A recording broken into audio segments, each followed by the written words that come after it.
Greetings, spear beings, greetings, supreme being. We are all the human race, our common enemy is death. Welcome on Try Something.Vegetarian. I'm 𝙵𝙸𝚁𝚃𝚃. Today is the 18th of September 2019. This is the broadcast Trump administration weighing retaliatory action against Iran after Saudi oil attack. NBC article review. Article abbreviated with the letter A. So what am I going to cover in this broadcast?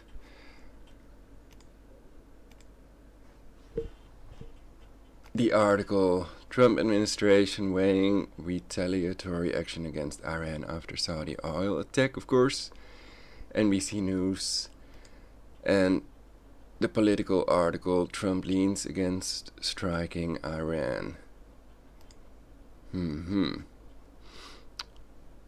So, what do I think is their main plan? Of course, it's clear from the book quotes they want to get rid of about 7 billion people, and these 50 population reduction quotes are covered on the Future channel on YouTube.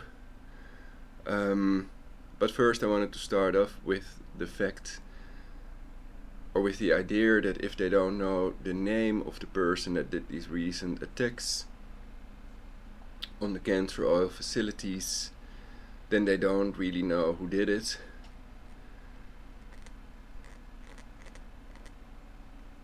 And then it's absolutely wrong to blame a whole country like Iran for something a couple of people did, and also to blame the Houthis. How certain are they that they've claimed responsibility? Could it have been somebody that set them up? Are there any Houthis that claim that they didn't claim responsibility for these attacks? Or are they a financed group, basically, somehow connections perhaps via the Muslim Brotherhood with the Jesuits and or the Freemasons? There are Freemasonic lodges in Iran as well. Sorry about the computer fan blowing. And I have a slight cold, so I've closed my window. It was kind of cold recently.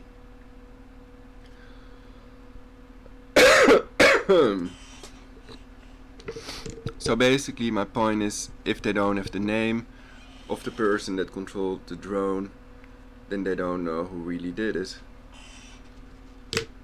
And it may be a third false flag attack.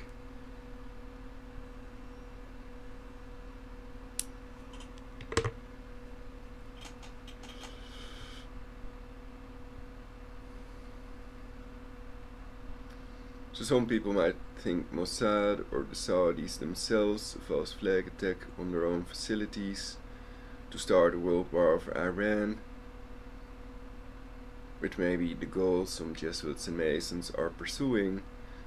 The Jesuits are a military order posing as a religious order, and their goal may be a global government, a totalitarian global government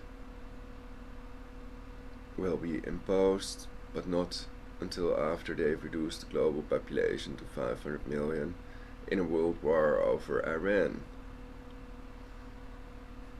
And that they are pursuing a global government, they have plans for everyone, and they control these intelligence agencies, which are all Masonic according to Citizens Action Network, from behind the scenes. So that's how they can get away with everything and anything.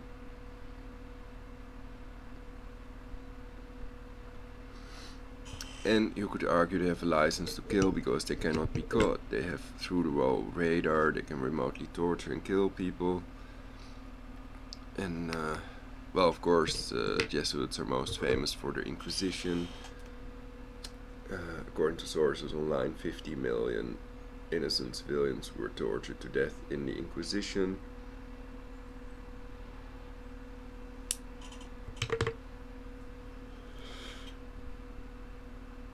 And there are things that I don't want to go into too deeply.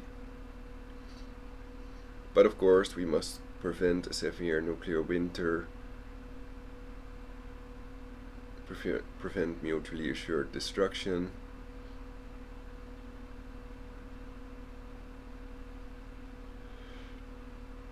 and stop blaming Iran as a whole, but instead blame the people that are responsible.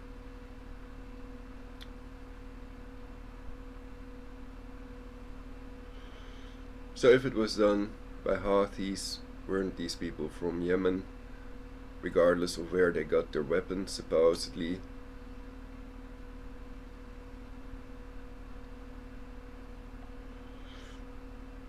And I've read that the CIA is also financing them, and the speech errors are made with synthetic telepathy, so it is definitely sabotaging every video I produce, including my PC with the ventilator blowing hard, and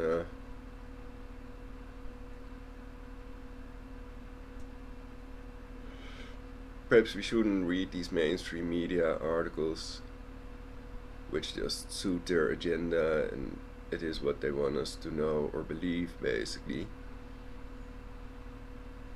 Also to lure people away from other more important things that affect themselves personally.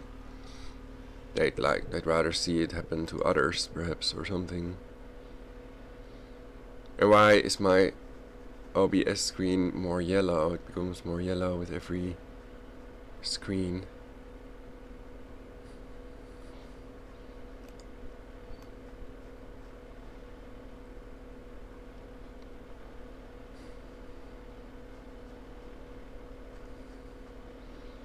PC is new every day.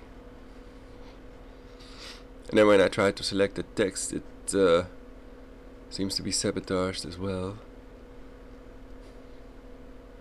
Let's first read this part of the CNBC.com article. Ooh, so I have to change that. I always think of the nuclear biological chemical filter on gas masks that you'd need. But let's not waste time and start reading the article. Trump administration weighing retaliatory action against Iran after Saudi oil attack published Tuesday, Sep 17, 2019, 6:22 p.m. EDTube dated Tuesday, Sep 17, 2019, 7:34 p.m. EDT. NBC News key points: the Trump administration is weighing a range of options for a retaliatory.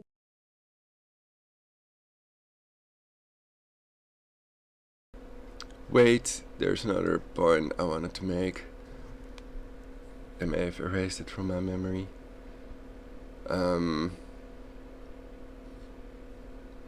Another thing is that many people that talk about what would happen if they'd attack Iran explain it all, and how the US would win or how Iran would win, etc. But they always leave out Putin, the ally country of Iran, Russia, which according to CPRI.org has more nukes than the US has. So we can be happy that these supposed leaders are not watching YouTube. They have better things to do.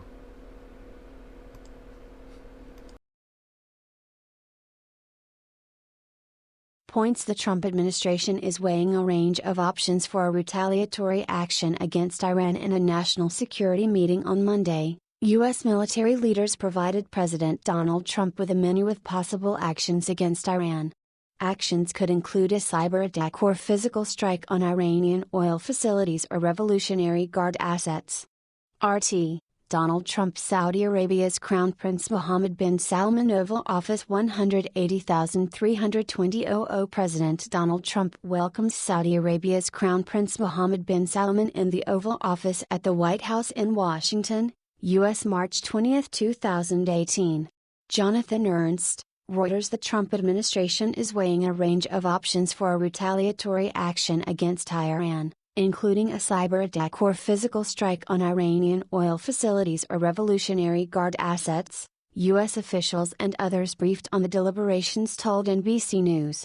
In a national security meeting on Monday, U.S. military leaders provided President Donald Trump with a menu with possible actions against Iran, but the president, seeking a narrowly focused response that wouldn't draw the U.S. into broader military conflict with Iran, asked for more options. People briefed on the meeting said, "Watch now video 02:23 Saudis, oil market will be fully online by end of September that could entail a strike by Saudi Arabia, whose oil facilities were hit Sunday in an unprecedented attack, that the U.S. would support with intelligence, targeting information and surveillance capabilities."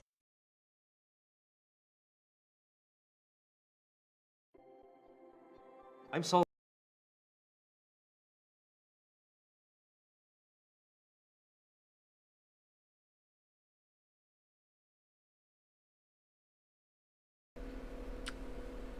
So yeah, try something vegetarian.wordpress.com has some links to interesting info, but it's best to prepare now to survive possible world war just in case.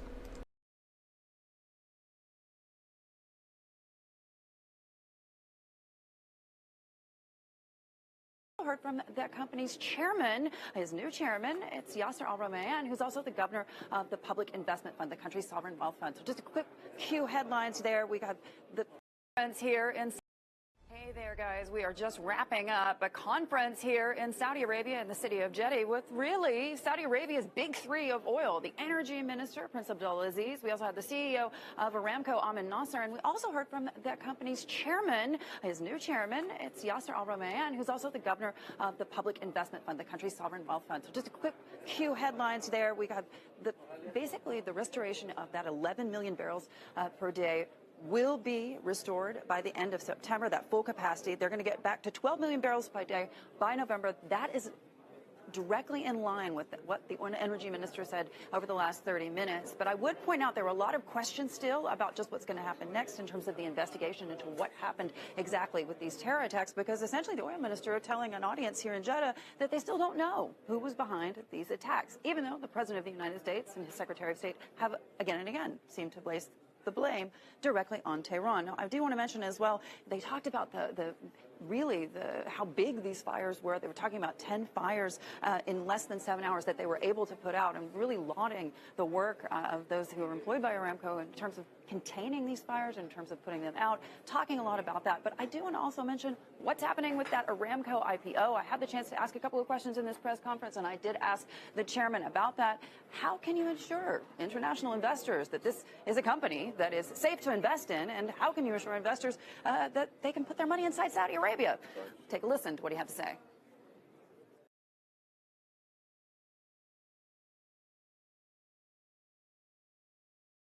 Saudi oil attack, Rouhani dismisses U.S. claims of Iran role as The Guardian 51 minutes ago.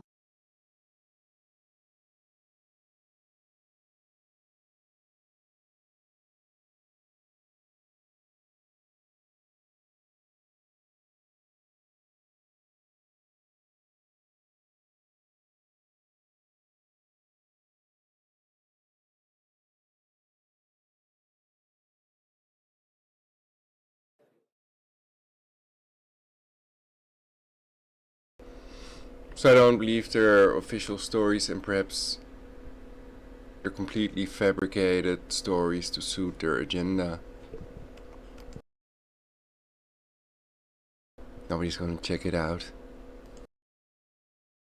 As it was demonstrated, it's so resilient that in a matter of 48 hours, we went back to operations by the end of September. As Amin mentioned, we will restore the whole capacity. And if you want to put all of these into perspective, this is one of the most resilient companies in oil business.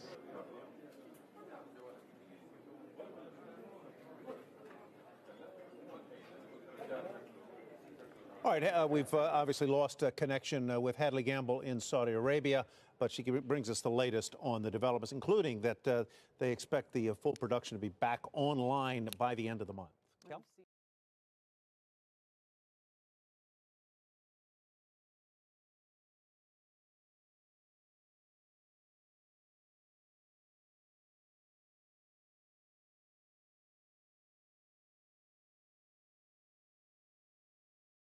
So then everybody can buy cancer oil on eBay.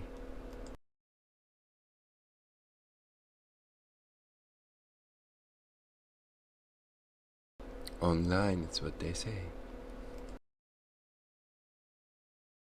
That could entail a strike by Saudi Arabia, whose oil facilities were hit Sunday in an unprecedented attack that the U.S. would support with intelligence, targeting information and surveillance capabilities, but without the U.S. actually firing any weapons at Iran. One person familiar with the planning said, "Download the NBC News app for breaking news and politics." Still, in the wake of Sunday's attack, U.S. military planners have revisited a long-identified list of potential Iranian targets that could constitute a proportional response. Those include a strike on Iran's 𝙵𝙸𝚁𝚃 oil refinery, one of the world's largest, or Kharg Island, Iran's biggest oil export facility.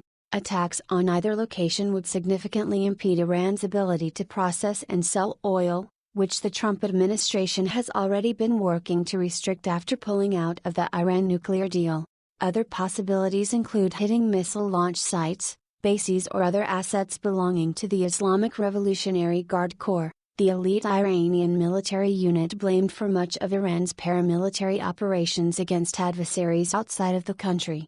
There were no indications that any U.S. military action was imminent, and officials said that no decision has been made. But the Defense Department is also working through options to increase its presence in the region by sending more forces and military assets to the Persian Gulf, officials familiar with the planning said. Read more from NBC News. Attack on a major Saudi oil facility originated from Iran. U.S. intelligence indicates Trump and John Bolton sparred over lifting Iran sanctions. Saudi oil field attacks mean you will likely pay more at the pump. Trump's desire for more options comes amid growing confidence by the U.S. intelligence community that Iran was behind Sunday's unprecedented attack on Saudi oil facilities. Some of that intelligence pointing to Iran as the culprit has now been made available to U.S. senators in a classified reading room, senators and their aides said Tuesday. "I'm, 100% convinced," Senate Homeland Security Committee Chairman Ron Johnson, RWIS, said after reading the intelligence report. He said the intelligence made available was about 3 pages long. "It's very brief, which means to me it's pretty cut and dry, although Trump has." Donald J. Trump. At Real Donald Trump, Saudi Arabia oil supply was attacked. There is reason to believe that we know the culprit, are locked and loaded depending on verification, but are waiting to hear from the kingdom as to who they believe was the cause of this attack, and under what terms we would proceed. 87K 1250 AM, September 16, 2019. Twitter adds info and privacy 57.4K. People are talking about this. Both he and the Defense Department are deeply reluctant to get drawn into a military conflict with Iran. Those concerns have prompted a renewed look at non-military responses to Iran, such as a covert cyber action or increased sanctions that would be coordinated with other countries. Bradley Bowman, a former Army officer and Senate National Security aide, said the goal for U.S. military planners as they review long-standing options should be to re-establish the threat of deterrence without inflicting significant Iranian casualties, which could be exploited by Iran's government. Clearly those who conducted this attack were not deterred. That means inflicting pain, said Bowman, now a senior director at the hawkish think tank Foundation for Defense of Democracies. But we want that pain to be inflicted in a wise way that does not increase the credibility in the eyes of the Iranian people of a regime that is not credible. Trending now. I'm 78 and refuse to retire. Here are 9 things about happiness and money we're often taught too late. U.S. President Donald Trump standing next to Mohammed bin Salman, Crown Prince of Saudi Arabia, during a group picture at the start of the Group of 20 summit on June 28, 2019. Iran is almost daring Donald Trump to respond, says former diplomat Speaker of the House, Nancy Pelosi, speaks with Mad Money's Jim Cramer at the NYSE on September 17, 2019. Pelosi to Cramer, Trump had to do something. So basically, when you look at this picture, these are really, really tiny holes.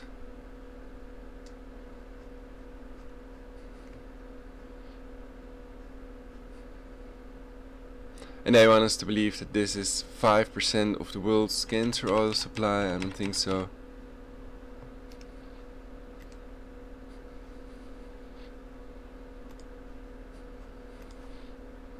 About China, but may have made the wrong move. Bill Gates gave away $35 billion this year, but didn't see his personal net worth drop the flags of the U.S. and China. These four charts show how U.S.-China trade has changed during the tariff dispute. 𝙵𝙸𝚁𝚃 links from the 𝙵𝙰𝙲𝚃𝚂𝚃, retaliatory,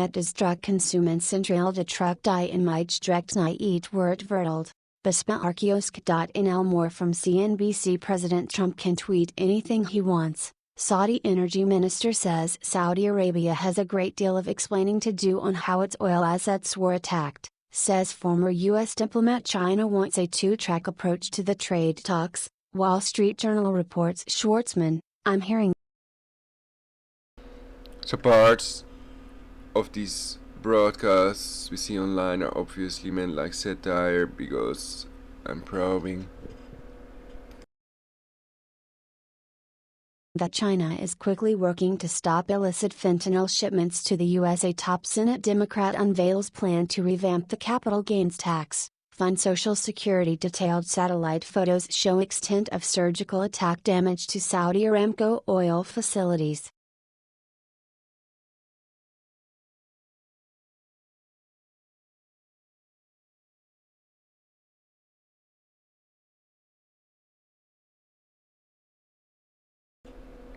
So apparently that's the end.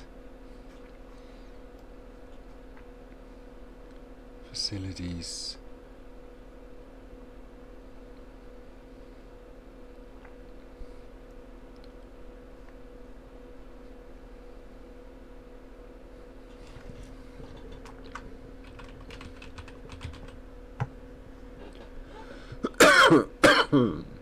They're taking my throat.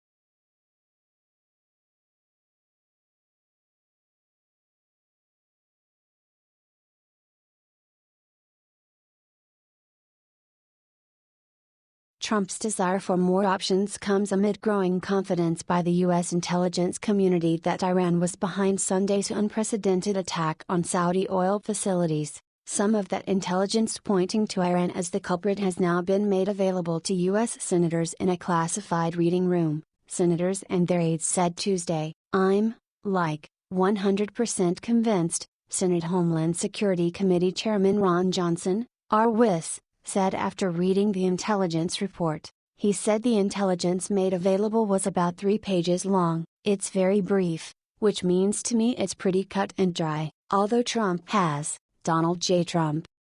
At Real Donald Trump, Saudi Arabia oil supply was attacked. There is reason to believe that we know the culprit, are locked and loaded depending on verification, but are waiting to hear from the kingdom as to who they believe was the cause of this attack, and under what terms we would proceed. 87K1250 AM, September 16, 2019. Twitter adds info and privacy 57.4K. People are talking about this. Both he and the Defense Department are deeply reluctant to get drawn into a military conflict with Iran. Those concerns have prompted a renewed look at non-military responses to Iran, such as a covert cyber action or increased sanctions that would be coordinated with other countries. Bradley Bowman, a former Army.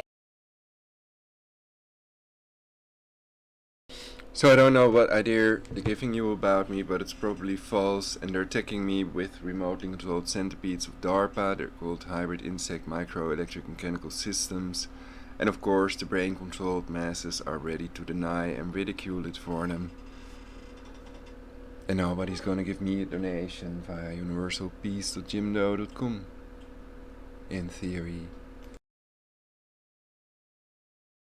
Officer and Senate National Security aide, said the goal for U.S. military planners as they review long-standing options should be to re-establish the threat of deterrence without inflicting significant Iranian casualties. which could be exploited by Iran's government. Clearly those who conducted this attack were not deterred. That means inflicting pain, said Bowman, now a senior director at the hawkish think tank Foundation for Defense of Democracies. But we want that pain to be inflicted in a wise way that does not increase the credibility in the eyes of the Iranian people of a regime that is not credible.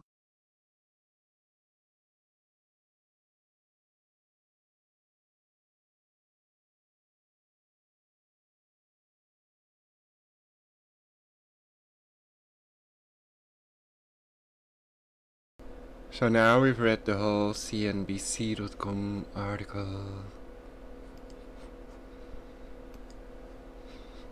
And we can move on to the Politico.com article.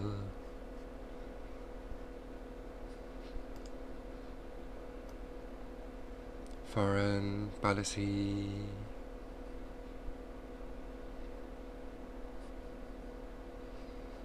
National Security Advisor.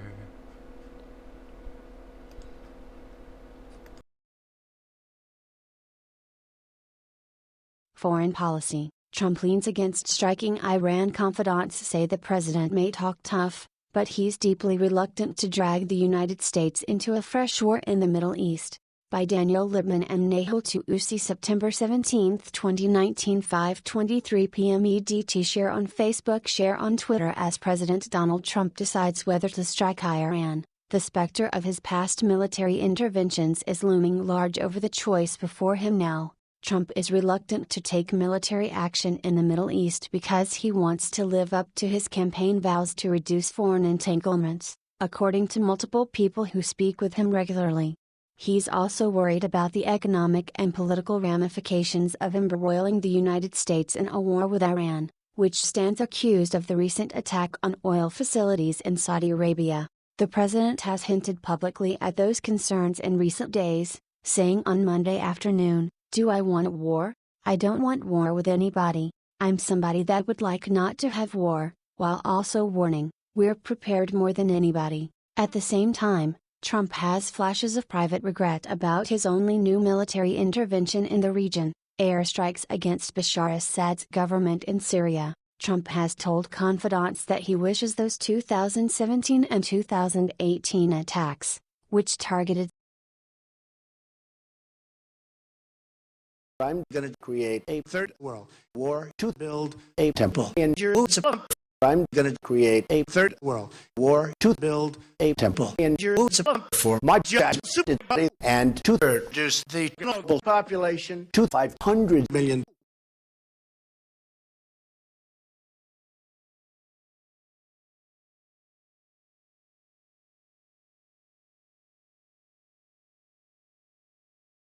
Syrian facilities after the Assad regime's use of chemical weapons had inflicted more damage.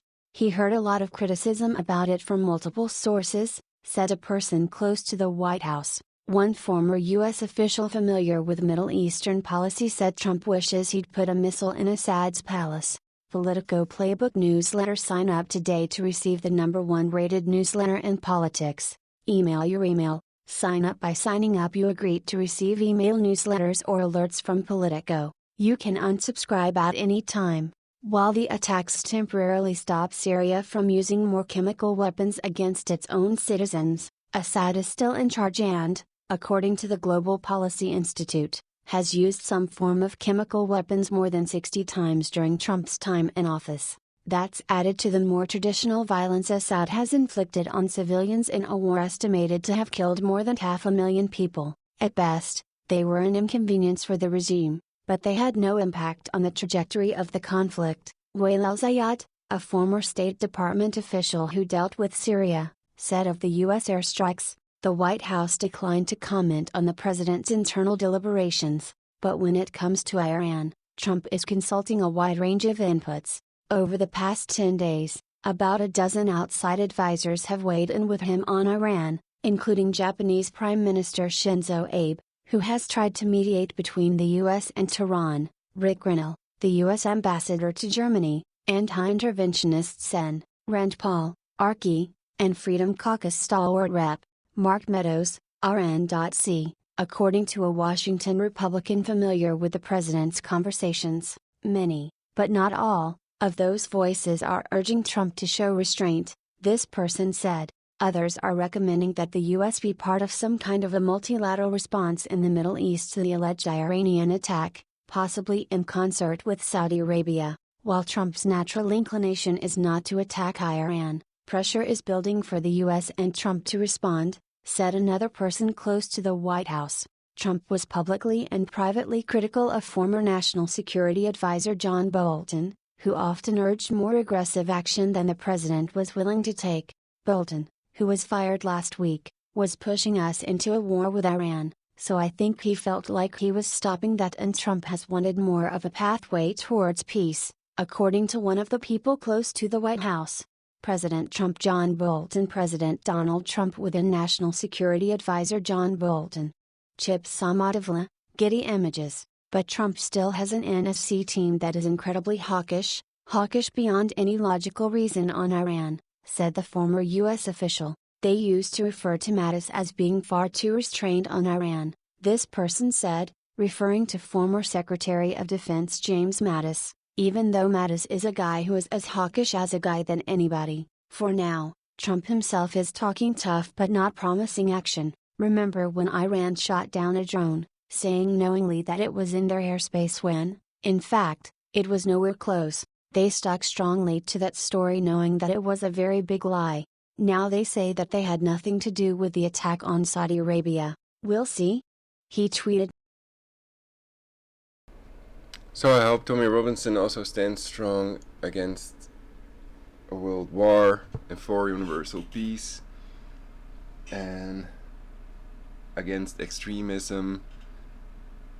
And whether he's Mossad or not, that would be an argumentum ad hominem. So I'm happy he's out, and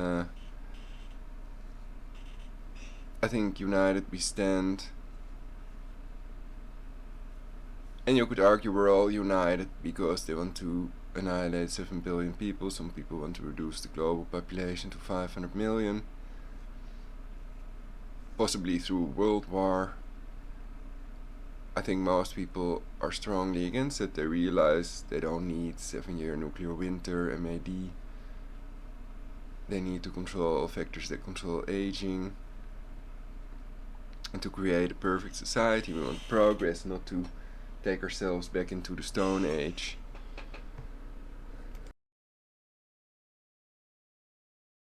Monday, he likes to talk a big game and he likes the kind of policies that look tough. But when those policies meet the real world, he's very reluctant to follow through, the former U.S. official said. On Monday, the White House had a so-called principals meeting of top national security officials to discuss options, the administration's options. Trump emerged from the meeting with no discernible shift in posture, telling reporters, "We have military power the likes of which the world has never seen.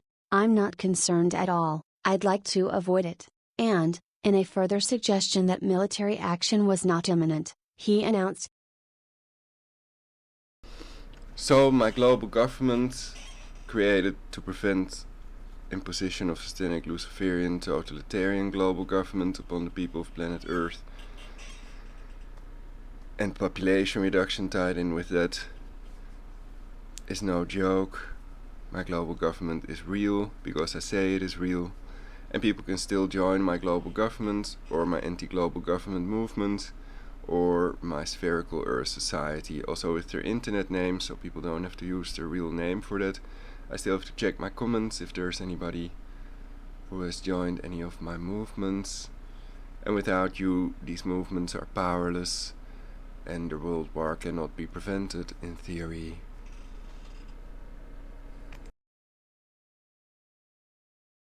That Secretary of State Mike Pompeo would be headed to Saudi Arabia and the United Arab Emirates this week, where he is expected to discuss ways to counter Iran. One option could be to gather up evidence of Iranian involvement in the attack and for the US and/or Saudi Arabia to request an emergency meeting of the UN Security Council to present the evidence and point the finger at the Iranians, said a person close to the White House. Other options could include cyber strikes, like the ones the president authorized after Iran's.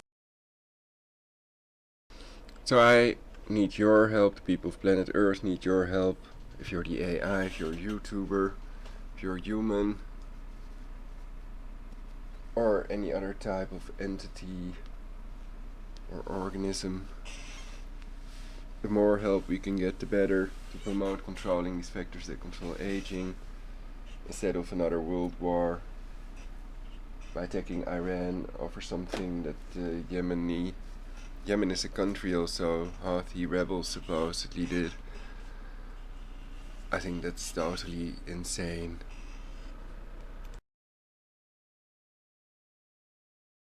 Alleged attacks on oil tankers earlier this year, or further economic sanctions, but the attacks in Saudi Arabia, at least for now, have halted the president's efforts to bring Iran to the negotiating table. While there had been some speculation that Trump would meet with Iranian President Hassan Rouhani in New York next week on the sidelines of the UN General Assembly, that's now unlikely. Trump this week denied he had ever sought to enter talks with Iran without preconditions, even though he and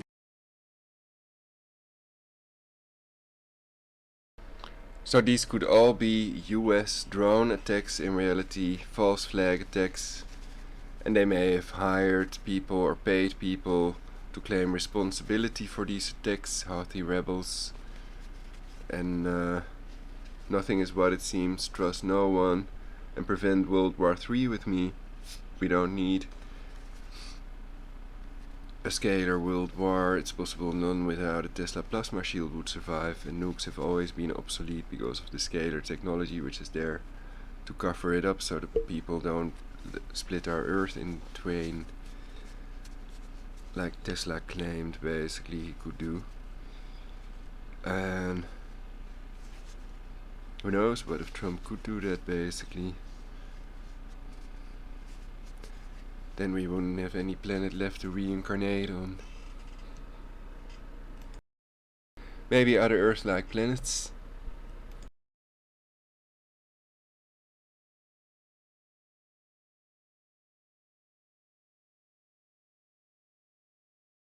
I forgot where the speech engine stopped, but I didn't turn it off. What happened to the screen? There's something weird going on, obviously, and it's very well possible that it's sabotaged by the AI. So when you're attacked with directed energy weapons, when you hear voices, it's an AI, it's not a person. It can simulate any human, an entity.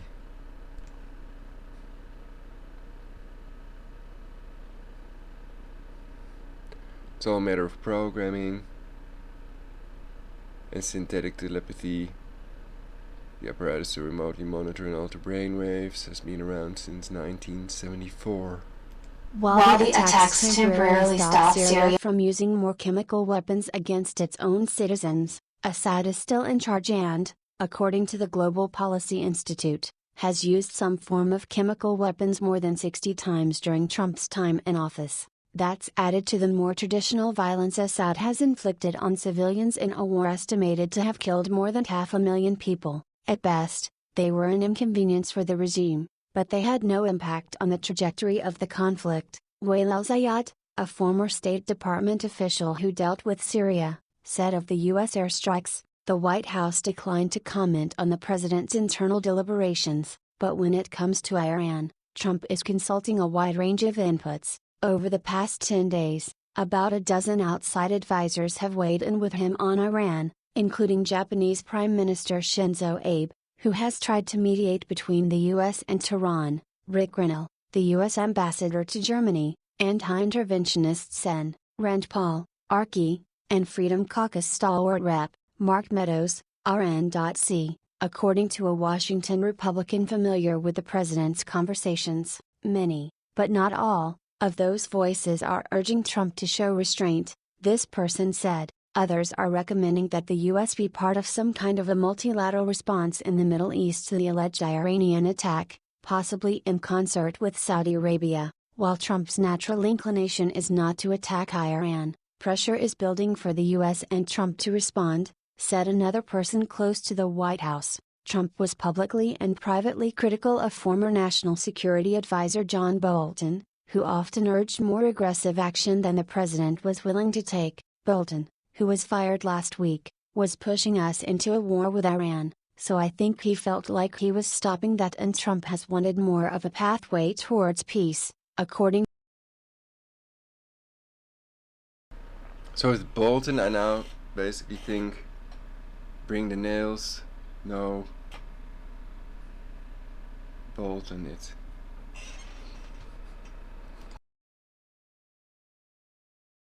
To one of the people close to the White House, President Trump. John Bolton. President Donald Trump within National Security Advisor John Bolton.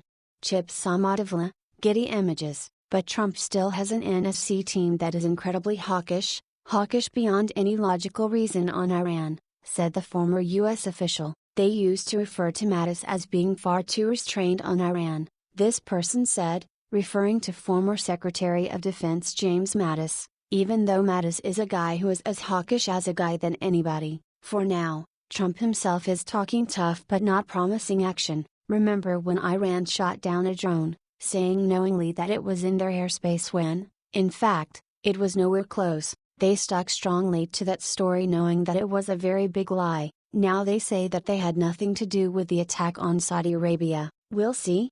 He tweeted Monday. He likes to talk a big game and he likes the kind of policies that look tough, but when those policies meet the real world, he's very reluctant to follow through, the former U.S. official said. On Monday, the White House had a so-called principals meeting of top national security officials to discuss options, the administration's options. Trump emerged from the meeting with no discernible shift in posture, telling reporters, "We have military power the likes of which the world has never seen. I'm not concerned at all, I'd like to avoid it." And, in a further suggestion that military action was not imminent, he announced that Secretary of State Mike Pompeo would be headed to Saudi Arabia and the United Arab Emirates this week, where he is expected to discuss ways to counter Iran. One option could be to gather up evidence of Iranian involvement in the attack and for the US and/or Saudi Arabia to request an emergency meeting of the UN Security Council to present the evidence and point the finger at the Iranians,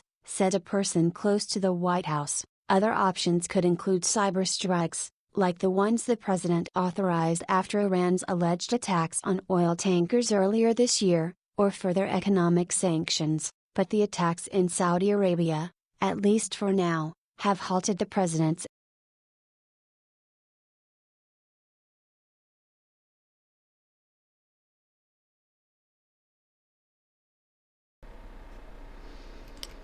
So this is Kupperman, the new NSA of the USA, National Security Advisor, replacing John Bolton. Trump thought he wasn't doing what he wanted him to do, basically.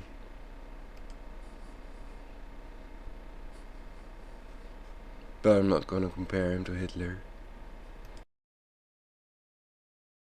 efforts to bring Iran to the negotiating table. While there had been some speculation that Trump would meet with Iranian President Hassan Rouhani in New York next week on the sidelines of the UN General Assembly, that's now unlikely. Trump this week denied he had ever sought to enter talks with Iran without preconditions, even though he and Pompeo had previously said exactly that. He thinks that somehow if there's a meeting that magically they're going to change, said another person close to the White House. Hassan Rouhani, Iranian President Hassan Rouhani. Spencer Platt, Getty Images. In June, Trump was poised to strike Iran in retaliation for taking out a U.S. drone but called off the strike at the last minute after talking to Fox News host Tucker Carlson, who urged caution. The president was very happy at the time that he didn't carry out the attack and bragged about his restraint, according to another person close to the president. At the time, the administration's internal position was that only an American casualty could prompt military retaliation. But Iran has arguably become more emboldened since then, taking more steps to restart its nuclear program. The president stands by his decision to not retaliate against the Iran attack on a U.S. drone because of the potential loss of life, said one of the people close to the White House. His concern was that Iran would escalate attacks on other. Oh yeah, when I look at that previous thing, I didn't know that the image viewing thing was on, basically. the previous image, this one, I think that's controlled opposition. The last column, 432 inches in the 9/11 museum. The pale horse in Jewish gematria equals 432. Muhammad. Marriage, money, world, fears of heart, and human beings is all 432 in English and Jewish gematria. And so is magic, secretion, the pineal door, bring to light, and hexagram.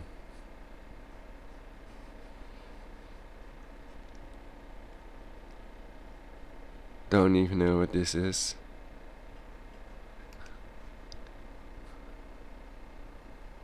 So yeah, if you give every letter a value, then every word has its own letter value, and then you can check all the ones that you think tell your story basically, but I don't think it has any value.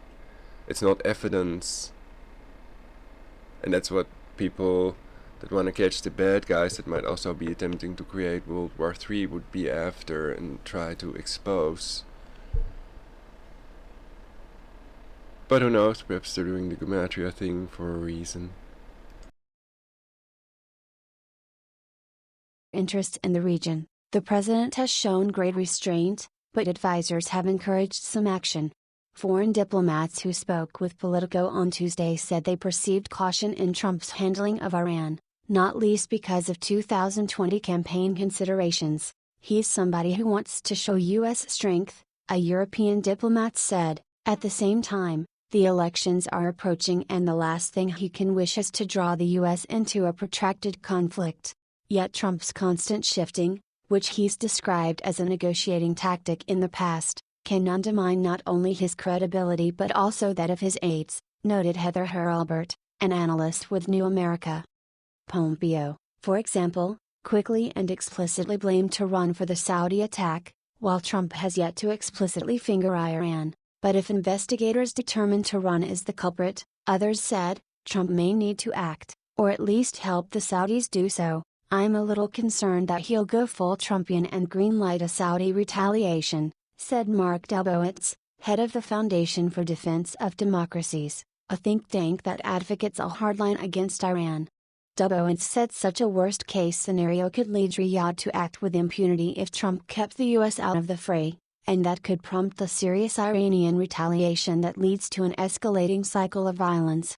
I'm of the view, based on decades of Iranian revolutionary response to American power, that if the United States uses military power, the regime is likely to back down, not escalate. If the Saudis use military power, the regime is likely to escalate, Delbowitz said.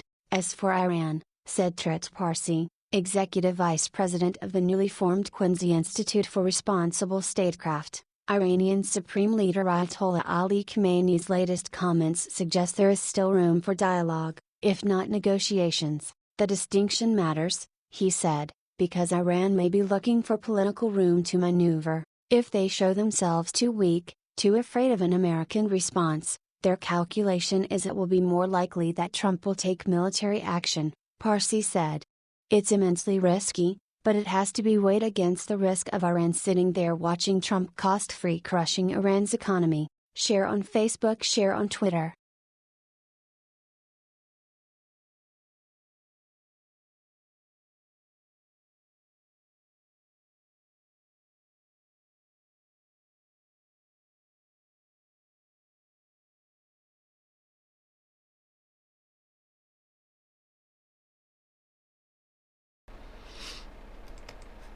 I think this one looks nice. Blue is the color of Oregon.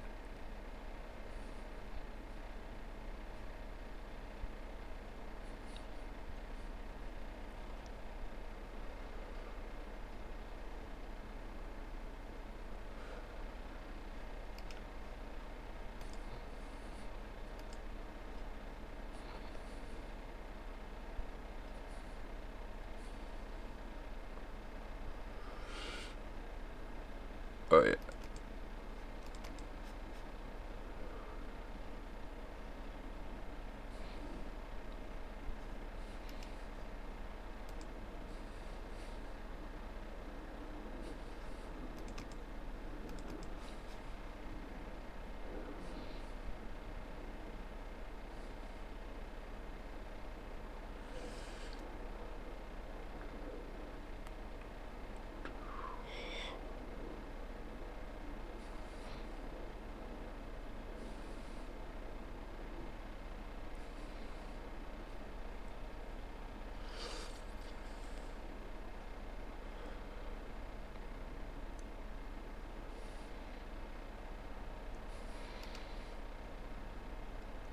Well, a joke that I'm not gonna reproduce on YouTube. Injected into my skull with device of skull technology to play people out against me, obviously.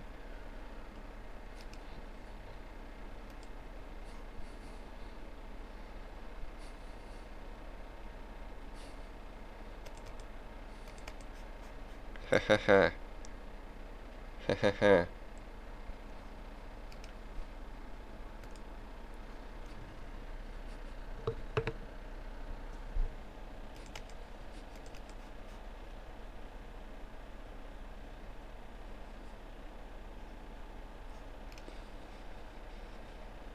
Nice.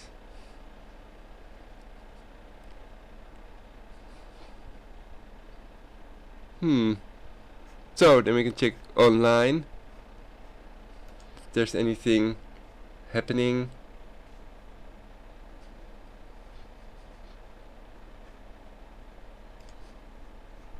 Ooh, and I reloaded changes.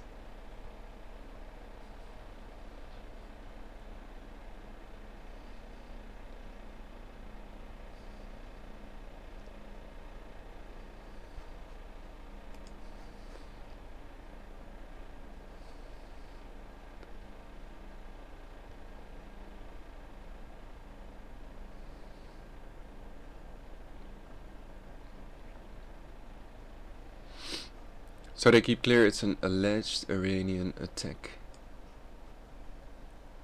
So I think it's not worth risking a world war over.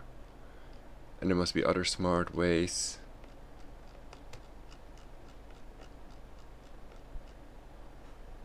to prevent escalation into a world war.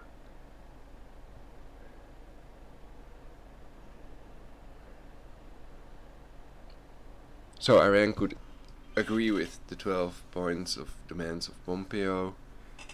The US could lift the sanctions and get the troops back home safely and avoid a world war.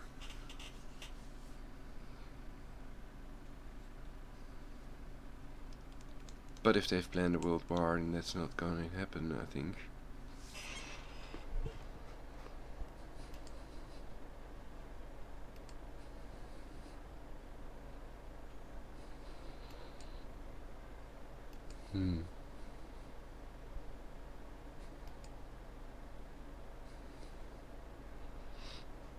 Oh yeah, the 𝙲𝙾𝙃 salute, that may have nothing to do with the what Wikipedia, the CIA Vatican edited encyclopedia, calls an anti-Semitic conspiracy theory. The 𝙲𝙃, which I may have covered in previous broadcasts, so I'm not going to do that in this one. We can read about the 𝙲𝙃 salute.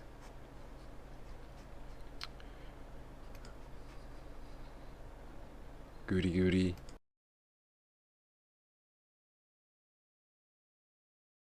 This 𝙲𝙃 salute, or the nationalist Albanian salute, is a military salute of Albania since used by civilians in other countries. 1-2. The salute is a gesture whereby the right hand is placed over the heart, with the palm facing downwards. The salute is still popular with modern supporters of 𝙲𝙃 and Albanian monarchists in general, and the Albanian nationalists of the 𝙵𝙸𝚁𝚃. Under the post-war communist government of Enver Hoxha, the 𝙲𝙃 salute was used by dissidents as an anti-regime statement.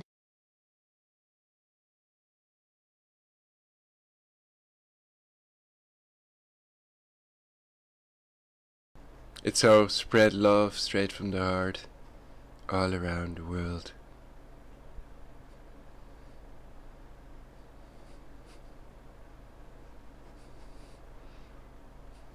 I kill myself for the fatherland.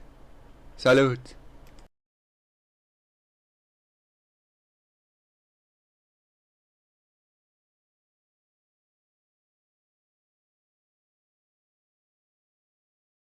History. The distinctive gesture was instituted as a salute by 𝙲𝙃 I of Albania. It was first widely used by 𝙲𝙃's personal police force and was later adopted by the Royal Albanian Army.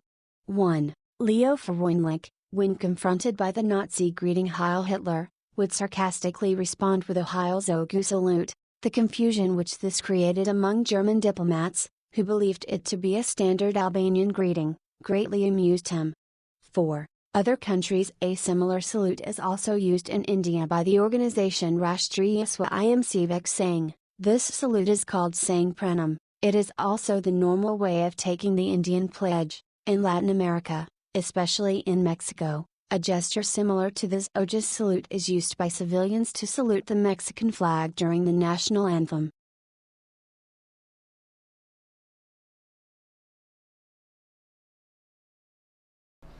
In the Nazi salute, basically, in the wiki article, we see that it is banned, it's illegal, and they describe more what it looks like. So the question is, with the 𝙲𝙾 salute, is that really spread love around the world?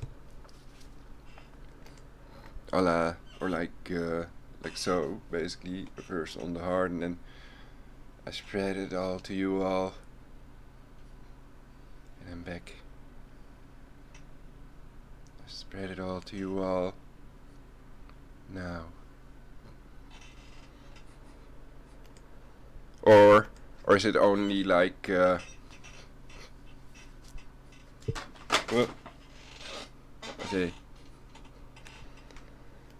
I don't know. I've never heard of it. I ran into it. It's weird.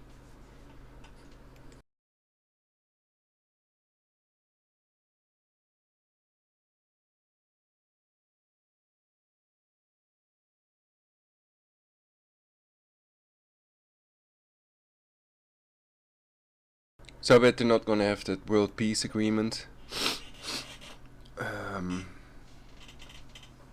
All countries united against a possible world war, against any imperialistic country that would invade another country, so they haven't really learned of the Jesuit Holocaust, the Second World War.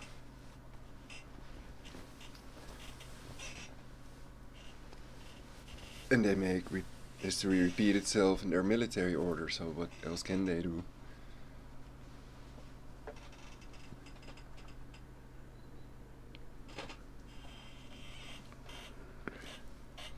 But fulfill their plan of population reduction to 500 million, to reduce the global population to a more controllable, re-enslavable number, and impose their satanic Luciferian totalitarian global government. If the person on top is still pursuing that, then they all have to follow these orders. And perhaps they're not just fired if they don't.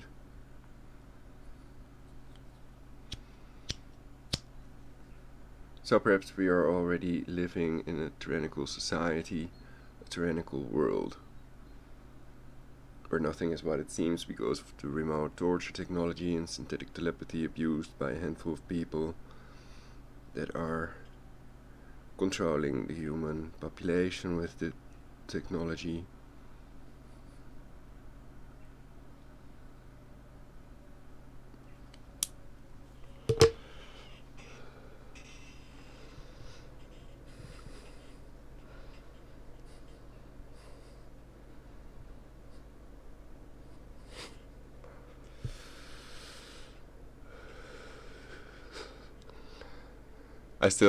I can change that picture now, perhaps, because it's unintentional.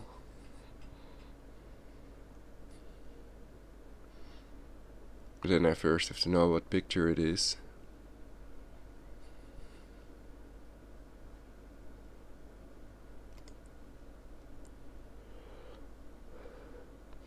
Putin, Trump, Rouhani, Netanyahu, World War III.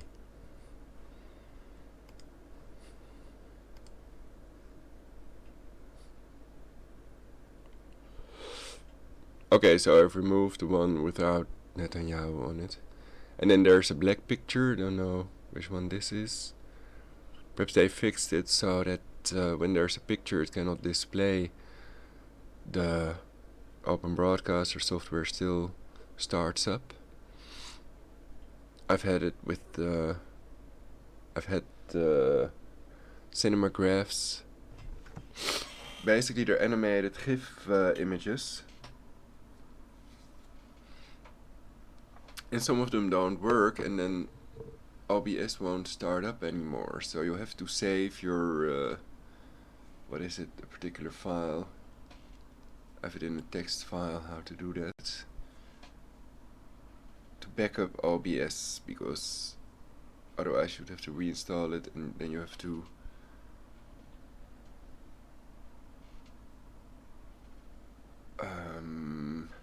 what's a nice word for it?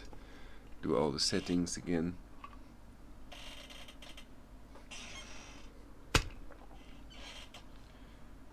So you can back up OBS, it's explained online how to do that. And also download your whole channel, so that if it's erased by the EMP you still have your videos.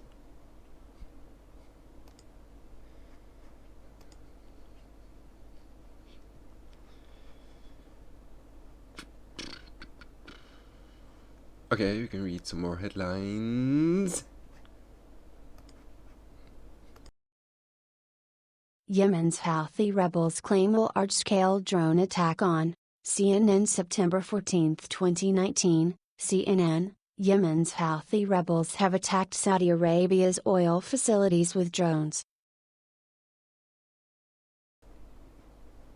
So, if Trump called CNN fake news, then what are we supposed to think or believe about this so-called report by CNN? The Houthi-run Al-Mazir news agency said Saturday. Pompeo blames Iran for strike on Saudi oil facilities. CBS News September 14, 2019. Pompeo, Iran behind attack on Saudi oil facilities that will. In depth. The Guardian September 14, 2019. Saudi oil production cut by 50% after drones attack crude. CNBC September 14, 2019. So then we have reason to believe that these attacks were done by Houthis of Yemen, so then we blame Iran. Does that make sense?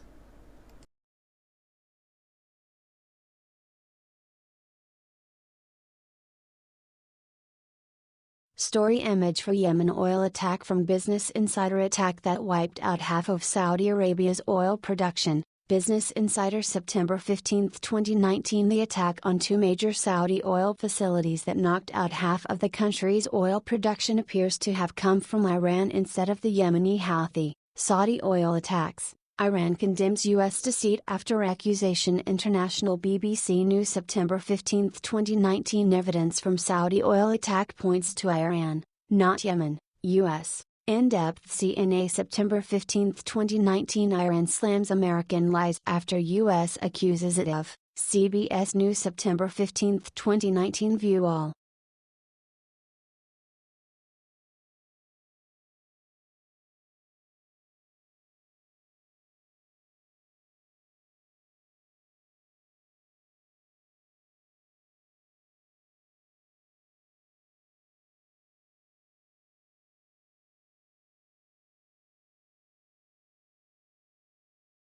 May have been.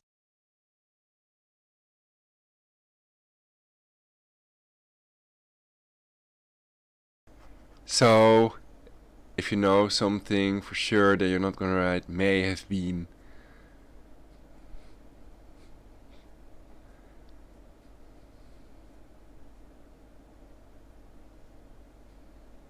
And cruise missiles may have been the weapon of choice.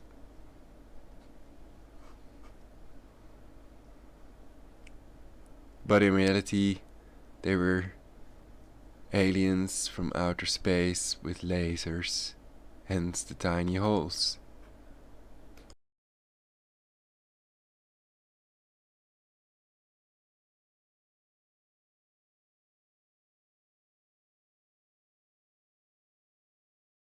So I think most likely parties for these three false flag attacks are US drones, Mossad, and I doubt if the Saudis are involved in it as well, but they could be involved in creating a world war for Iran, which they may consider an enemy, their fellow humans. are not their enemy, and we should stop all imperialism, put an end to war and suffering on our planet, and stop doing that to ourselves, and dismantle all nuclear weapons. And any leader that has failed to call for dismantling all these nuclear weapons is a bad, evil leader.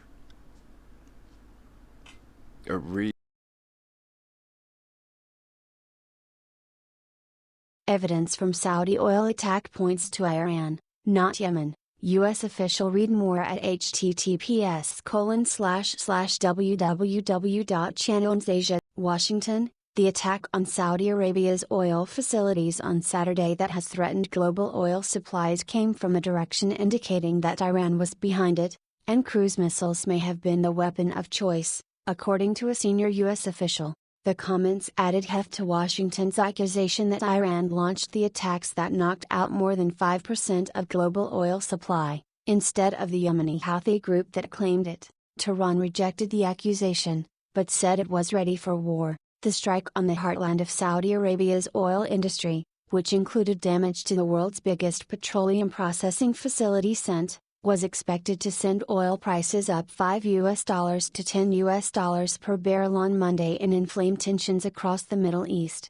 Read, Trump says U.S. locked and loaded for potential response to Saudi oil attack. Read, oil surges, stock futures slip after attack on Saudi facility. The U.S. official, who asked not to be named.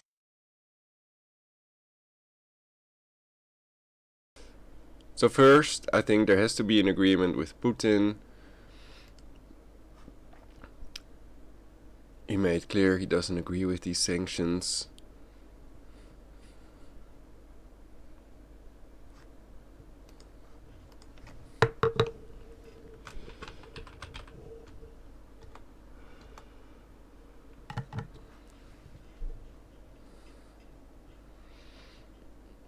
If Trump has an agreement with Putin, then the Iran thing cannot escalate into a third 𝙲𝙾 between brackets world war.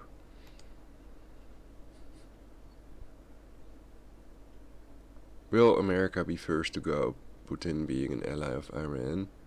At America First with Nicholas J. Fuentes.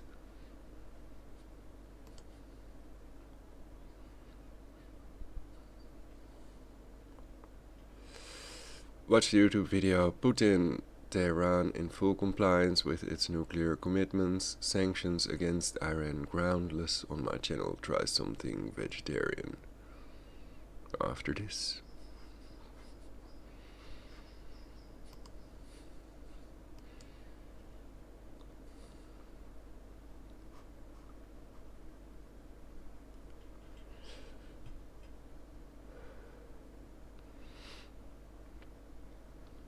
The study found, well, perhaps I don't have to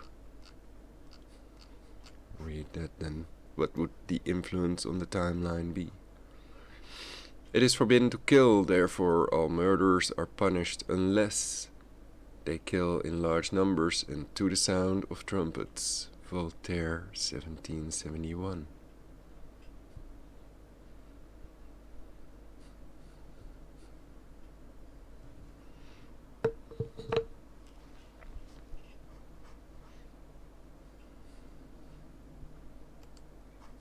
How tea rebels.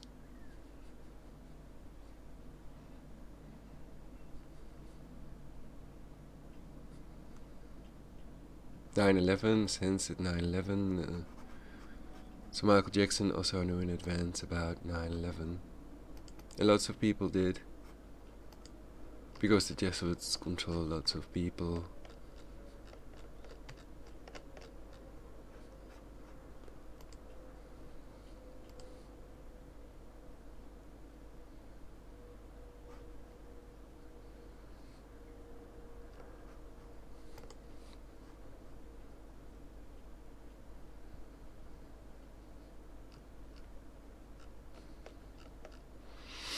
So yeah, I think Eric Dubé is right about Hitler shutting down the Rothschild banks, kicking Freemasons out of the ranks, opening up the lodges for the public to see, and freeing Germany from Jewish usury.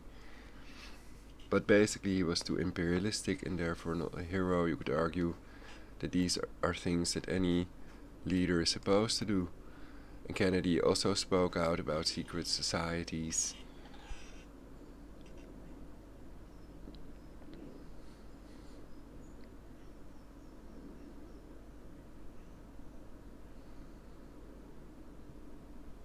Kennedy was shot, Hitler wasn't bombed for a long time.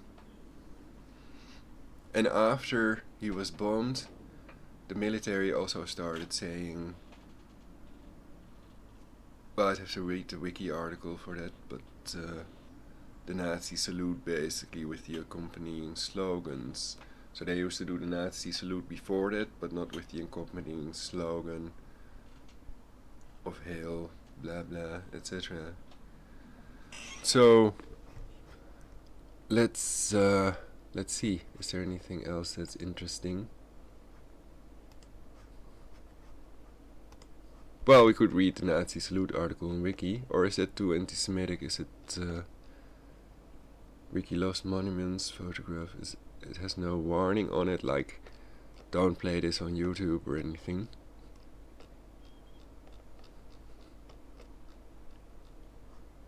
CIA Vatican edited encyclopedia. And it's a lengthy article. Perhaps I should make a different separate broadcast about it.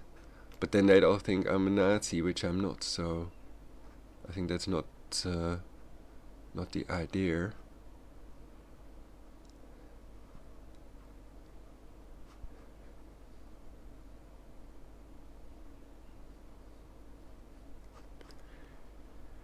Well, we can just read the article. I think I won't make a separate broadcast out of it. It's not something I want to promote. And I think that if you wear a swastika t-shirt in many countries, then you can see that on YouTube what happens, and people will follow you with possibly also with weapons, and they might attack you and even kill you basically. So it's not a safe thing to do. And you won't get many fans following you or your own harem.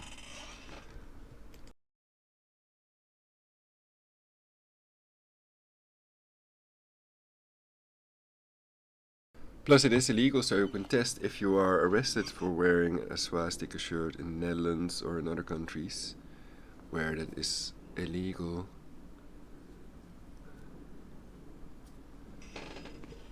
We can read more about that stuff, but okay, I keep clear it's the Jesuits and Masons, so most Jewish people are not murderers. They've bombed Jews in the WTC, the cancer chemtrailing Israel, and Jewish babies have no plans to reduce the global population when they cannot even speak yet, so innocent Jewish people exist. And I've explained about the 10 phases of genocide and everything, and I'm trying to do the opposite to make everybody eternal. And I've denounced any attacks on any innocent civilians, whether they are Jewish, Christian, Muslim, or atheist, or part of any other group or minority group. So it's a dishonorable thing to do.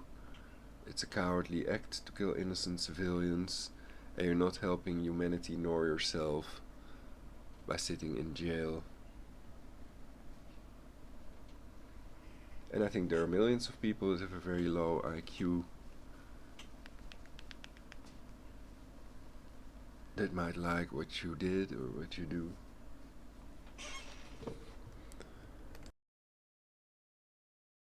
Nazi salute from Wikipedia, the free encyclopedia. Jump to navigation, jump to search.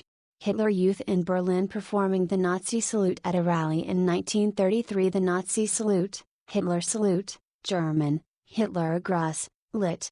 Hitler greeting, 𝙫 plus, also called German, Deutscher Gruß, lit. German greeting by the Nazi Party, or Sieg Heil salute, is a gesture that was used as a greeting in Nazi Germany. The salute is performed by extending the right arm from the neck into the air with a straightened hand. Usually, the person offering the salute would say Heil Hitler, Hail Hitler, Heil, mein Führer, Hail, my leader, or Sieg Heil, Hail victory. It was adopted in the 1930s by the Nazi Party to signal obedience to the party's leader, Adolf Hitler, and to glorify the German nation, and later the German war effort. The salute was mandatory for civilians 1, but mostly optional for military personnel, who retained the traditional military salute until the failed assassination attempt on Hitler 2, on July 20, 1944. Use of this salute is illegal in modern Germany, Strafgesetzbuch Section 86a,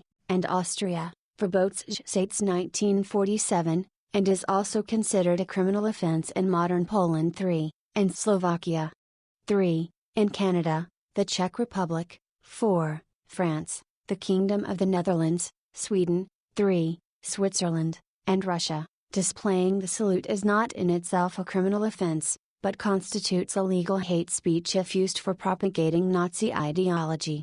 563.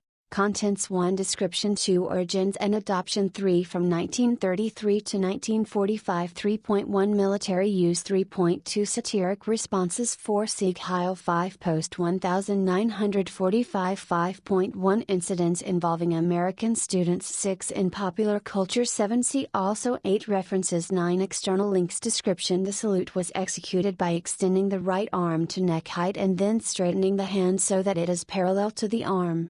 7. Usually, an utterance of Heil Hitler, or Heil, accompanied the gesture. If one saw an acquaintance at a distance, it was enough to simply raise the right hand. 7. If one encountered a superior, one would also say Heil Hitler. 7. If physical disability prevented raising the right arm, it was acceptable to raise the left. 8. The form Heil, mein Führer, was for direct address to Hitler. 9. Sieg Heil was repeated as a chant on public occasions. 9. Written communications would be concluded with either Mit Deutschem Gruß, with German regards, or with Heil Hitler. 10. In correspondence with high-ranking Nazi officials, letters were usually signed with Heil Hitler. 11. Hitler gave the salute in 2 ways. When reviewing his troops or crowds, he generally used the traditional stiff-arm salute. When greeting individuals, he used a modified version of the salute, bending his right arm while holding an open hand towards those greeted at shoulder height. 12. Origins and adoption. See also, Roman salute, Hitler and Hermann Göring, first row left, saluting at a 1928 Nazi Party rally in Nuremberg, Nazi salute at the Harzburg Front rally in Bad Harzburg. October 1931. The oral greeting Heil became popular in the Pan-German movement around 1900. 13. As a manner of address, Führer was introduced by Georg Ritter von Skinnerus, who considered himself leader of the Austrian Germans. 13. The salute gesture is widely believed to be based on an ancient Roman custom. 14. However, no surviving Roman work of art depicts it, nor does any extant Roman text describe it.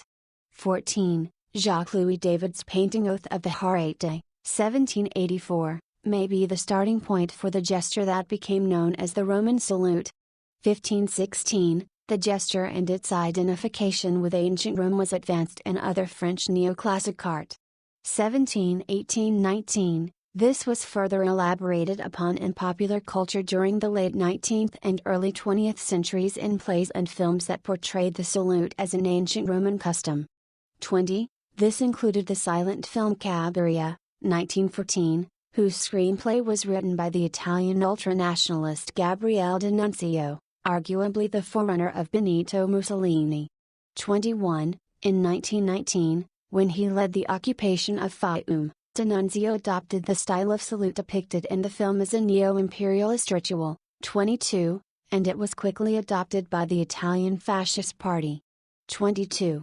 By autumn 1923, some members of the Nazi Party were using the rigid, outstretched right arm salute to greet Hitler, who responded by raising his own right hand crooked back at the elbow, palm opened upwards, in a gesture of acceptance. 23. In 1926, the Heil Hitler salute was made compulsory. 24. It functioned as a display of commitment to the party and a declaration of principle to the outside world. 25. Yet the drive to gain acceptance did not go unchallenged. 25. Some party members challenged the legitimacy of the so-called Roman salute, employed by Fascist Italy, as un-Germanic. 25. In response, Efforts were made to establish its pedigree by inventing a tradition after the fact. 25. In June 1928, Rudolf Hess published an article titled The Fascist Greeting, which claimed that the gesture was used in Germany as early as 1921, before the Nazis had heard about the Italian fascists. 26. He admits in the article, 𝙲𝙾𝙲𝚃𝚃's introduction of the raised arm greeting approximately 2 years ago still gets some people's blood boiling. Its opponents suspect the greeting of being ungermanic. They accuse it of merely aping the Italian fascists. 27, but goes on to ask, and even if the decree from 2 years ago, Hess ordered. So my point is, I think lots of people were forced to join the Nazis, and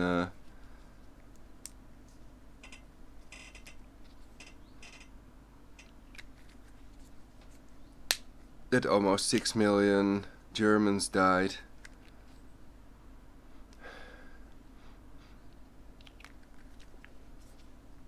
I don't know, 3 to 6 million perhaps in total, with the people that died after the war because of it as well. I don't know. I'd have to look it up how many German people died in the World War.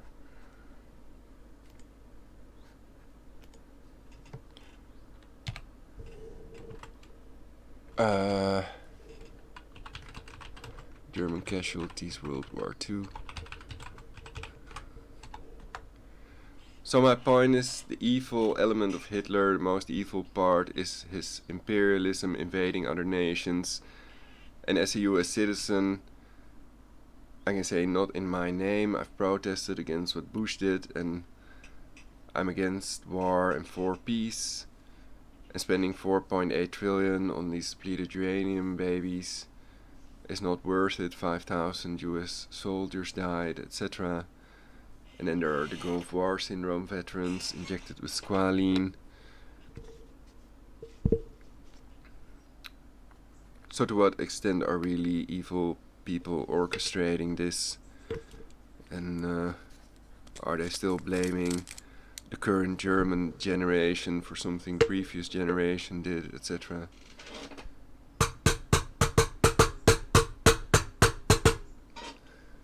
So Holocaust denial is illegal in a lot of countries. And I think the story in the Netherlands is something like, it's not illegal, but it's triggering, so you go to jail anyway if you deny the Holocaust.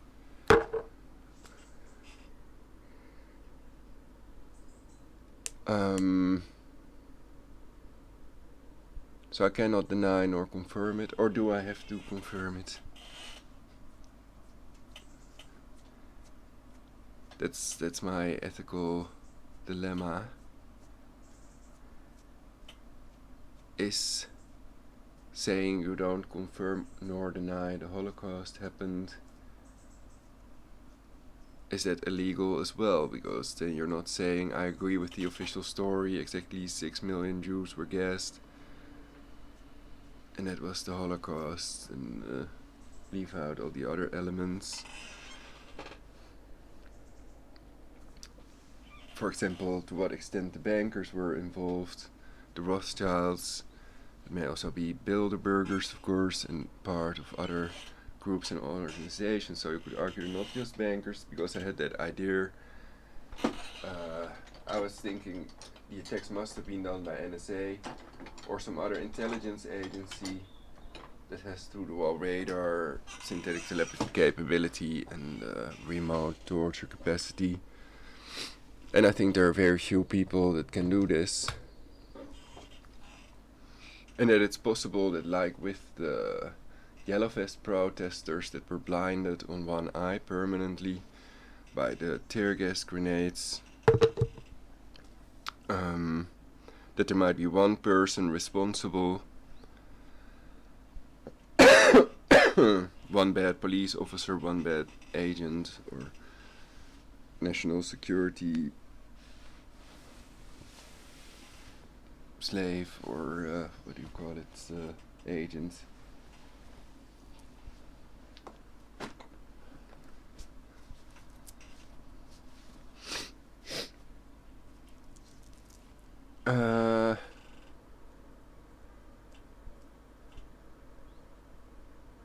The German Red Cross reported in 2005 that the records of the military service WAS list total Wehrmacht losses at 4.3 million men, 3.1 million dead and 1.2 million missing in World War II. Their figures include Austria and conscripted ethnic Germans from Eastern Europe. So they suffered from that war as well.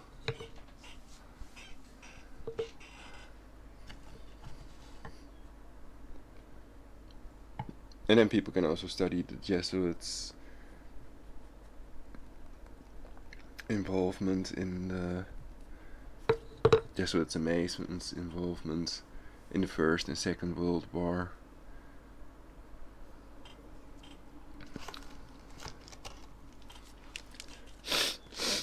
So I think it's not globalism we're dealing with, but totalitarianism, people that want a global government and that have made clear with their book quotes that prove beyond any reasonable doubt that they want to reduce the global population to 500 million.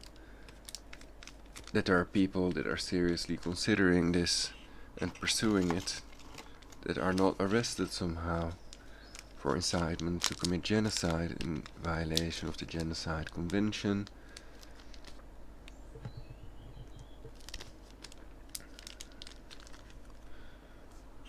Oh yeah, let's continue reading the article. It's I have to inhale some more ethereal oils, I think. That all party members use it, is seen as an adaptation of the fascist gesture. Is that really so terrible? 27. Ian Kershaw points out that Hess did not deny the likely influence from fascist Italy, even if indeed the salute had been used sporadically in 1921 as Hess claimed. 28. So no one has been able to disprove to me that Trump and Putin are both crypto Jews, as well as Boris Johnson and Merkel, Bill Gates and some others, Theresa May, and no one has been able to disprove, what was the other thing, that Jesuits control all intelligence agencies, and all intelligence agencies are Masonic. So they worship Lucifer, they pretend to worship Christ, of course. Well,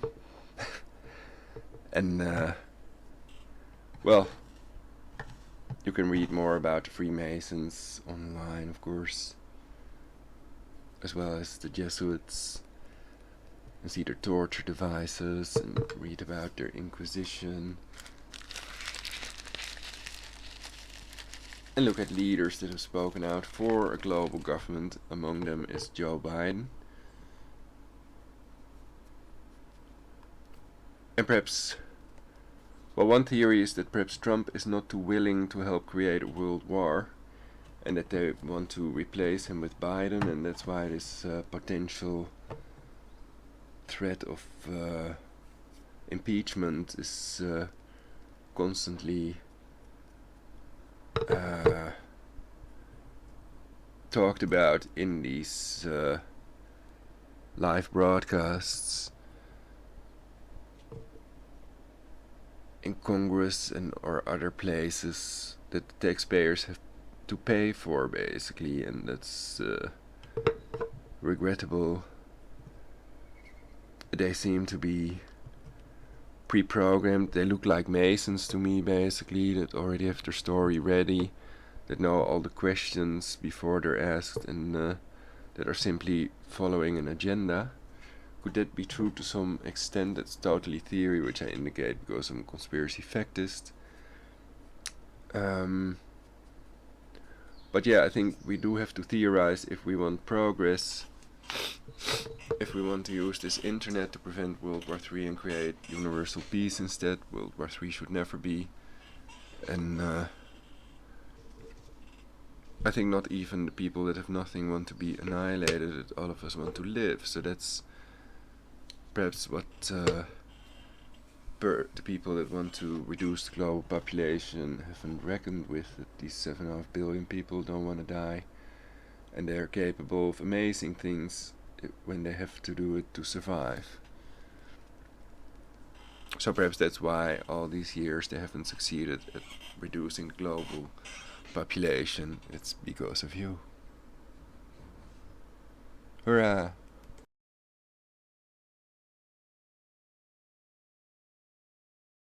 And all other people like you, I mean, you know.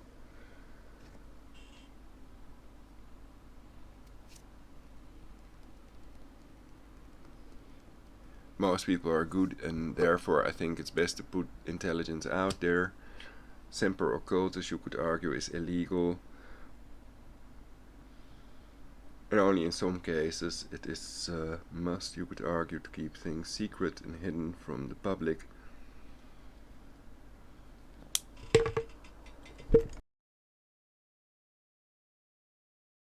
On the night of January 3, 1942, Hitler said of the origins of the salute, 29, "I made it the salute of the party long after the Duce had adopted it." I'd read the description of the sitting of the Diet of Worms, in the course of which Luther was greeted with the German salute. It was to show him that he was not being confronted with arms, but with peaceful intentions. In the days of Frederick the Great, people still saluted with their hats, with pompous gestures.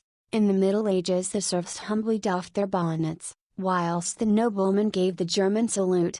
It was in the Ratskeller at Bremen, about the year 1921, that I first saw this style of salute. It must be regarded as a survival of an ancient custom, which originally signified, "See, I have no weapon in my hand." I introduced the salute into the party at our first meeting in Weimar. The SS at once gave it a soldierly style. It's from that moment that our opponents honored us with the epithet dogs of fascists. Adolf Hitler, Hitler's table talk, the Bellamy salute, originated in 1892 to accompany the American Pledge of Allegiance, bore a resemblance to the Nazi salute. For this reason, a hand over the heart gesture as the salute to be rendered by civilians during the Pledge of Allegiance and the national anthem in the United States replaced the Bellamy salute. 30. This was done when Congress officially modified the flag code on December 22, 1942. 31. From 1933 to 1945, 10 and 11-year-old Berlin schoolchildren, 1934, the salute was a regular gesture in German schools, enamel signed with the note the German greets, Hail Hitler, Der Deutsche Grüßt, Heil Hitler, under a decree issued by Reich Minister of the Interior Wilhelm Frick on July 13, 1933, one day before the ban on all non-Nazi parties. All German public employees were required to use the salute. 1. The decree also required the salute during the singing of the national anthem and the Horstwessel-Lied. 1. It stipulated that anyone not wishing to come under suspicion of behaving in a consciously negative fashion will therefore render the Hitler greeting. 1. A writer to the decree, added 2 weeks later, stipulated that if physical disability prevented raising of the right arm, then it is correct to carry out the greeting with the left arm. 8. On 27 September, prison inmates were forbidden to use the salute. 32, as were Jews by 1937. 33. By the end of 1934, special courts were established to punish those who refused to salute. 34. Offenders, such as Protestant preacher Paul Schneider, faced the possibility of being sent to a concentration camp. 34. Foreigners were not exempt from intimidation if they refused to salute. For example, the Portuguese consul general was beaten by members of the Sturmabteilung for remaining seated in a car and not saluting a procession in Hamburg. 35. Reactions to inappropriate use were not merely violent but sometimes bizarre. 36. For example, a memo dated July 23, 1934 sent to local police stations stated, "There have been reports of traveling vaudeville performers training their monkeys to give the German greeting. See to it that said animals are destroyed." 36. The salute soon became part of everyday life. 37. Postmen used the greeting when they knocked on people's doors to deliver packages or letters. 37. Small metal signs that reminded people to use the Hitler salute were displayed in public squares and on telephone poles and street lights throughout Germany. 38. Department store clerks greeted customers with Heil Hitler, how may I help you? 37. Dinner guests brought glasses etched with the words Heil Hitler as house gifts. 37. The salute was required of all persons passing the Feldherrnhalle in Munich, site of the climax of the 1923 beer hall putsch, which the government had made into a shrine to the Nazi dead. So many pedestrians avoided this mandate by detouring through the small Viscargas behind that the passage acquired the nickname Dodger's Alley, 𝙵𝙸𝙁𝚃𝚃. 39. Children were indoctrinated at an early age. 40. Kindergarten children were taught to raise their hand to the proper height by hanging their lunch bags across the raised arm of their teacher. 40. At the beginning of first grade primers was a lesson on how to use the greeting. 40. The greeting found its way into fairy tales, including classics like Sleeping Beauty. 40. Students and teachers would salute each other at the beginning and end of the school day, between classes, or whenever an adult entered the classroom. 41. Athlete running down steps holding the Olympic torch. Fritz Suljan carrying Olympic torch at the Berlin Olympic Stadium, the public gave Nazi salute. Some athletes used the Nazi salute in the opening ceremony of the 1936 Berlin Olympics as they passed by Hitler in the reviewing stand. 42. This was done by delegates from Afghanistan, Bermuda, Bulgaria, Bolivia, France, Greece, Iceland, Italy and Turkey. 42. The Bulgarian athletes performed the Nazi salute and broke into a goose step. 42. Turkish athletes maintained the salute all around the track. 43. There is some confusion over the use of the salute, since the stiff-arm Nazi salute could have been mistaken for an Olympic salute, with the right arm held out at a slight angle to the right from the shoulder. 42. According to the American sports writer Jeremy Schopp, only half of the athletes from Austria performed a Nazi salute, while the other half gave an Olympic salute. According to the historian Richard Mandel, there are conflicting reports on whether athletes from France performed a Nazi salute or an Olympic salute. 43. In football, the England football team bowed to pressure from the British Foreign Office and performed the salute during a friendly match on May 14, 1938. 44. Jehovah's Witnesses came into conflict with the Nazi regime because they refused to salute Adolf Hitler with the traditional Heil Hitler salute, believing that it conflicted with their worship of God. Because refusing to salute Hitler was considered a crime, Jehovah's Witnesses were arrested, and their children attending school were expelled, detained and separated from their families. 45. Military use, a general saluting in customary Wehrmacht style, January 1941, Karl Donitz and Wehrmacht performing Nazi salute. 1941 The Wehrmacht refused to adopt the Hitler salute officially and was able for a time to maintain its customs. 46. A compromise edict from the Reich Defense Ministry, issued on September 19, 1933, required the Hitler salute of soldiers and uniformed civil servants while singing the Horst Wessel-Lied and national anthem, and in non-military encounters both within and outside the Wehrmacht, for example, when greeting members of the civilian government. At all other times they were permitted to use their traditional salutes. 46. However, according to pre-Nazi Reichswehrmacht protocol, the traditional military salute was prohibited when the saluting soldier was not wearing a uniform headgear, helmet or cap. Because of this, all bareheaded salutes used the Nazi salute, making it de facto mandatory in most situations. 47. Full adoption of the Hitler salute by the military was discussed in January 1944 at a conference regarding traditions in the military at Hitler's headquarters. Field Marshal Wilhelm Keitel, head of the armed forces, had expressed a desire to standardize the salute across all organizations in Germany. 48. After the 20 July plot in 1944, the military was ordered to fully adopt the Hitler salute as a show of loyalty since army officers had been responsible for the assassination attempt. 49. The order went into effect on July 24, 1944.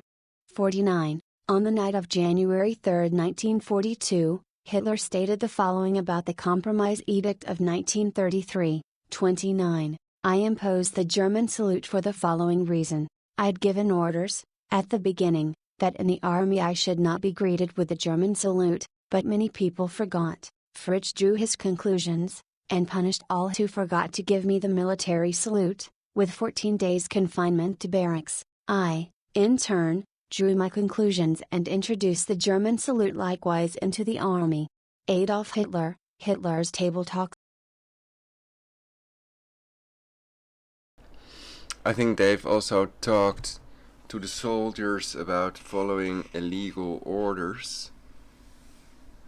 And of course you could argue that the system is not alright or corrupt if it is possible that the soldiers get illegal orders.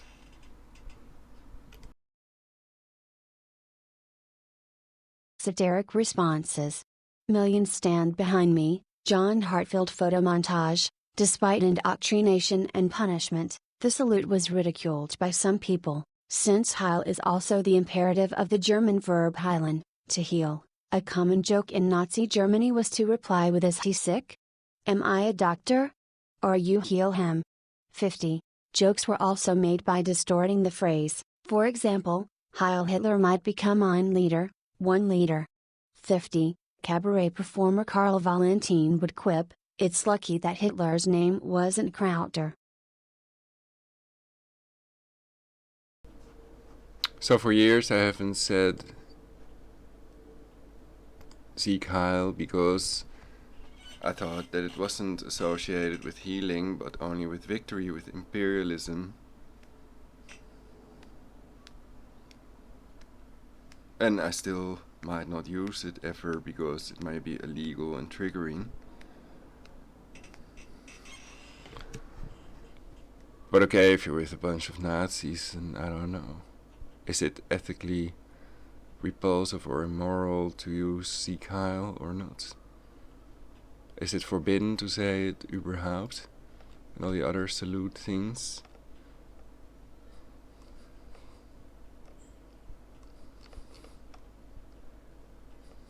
Hail, good people.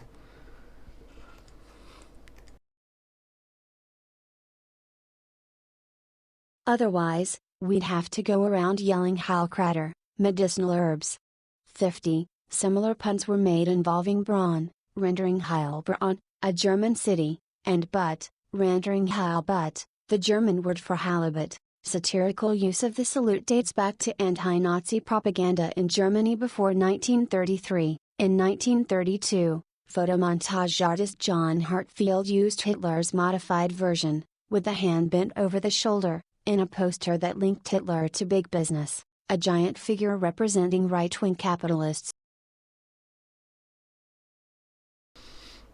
So I think the pedo elite or the establishment might want to ban anything referring to healing as well, basically, if they could, to reduce the global population.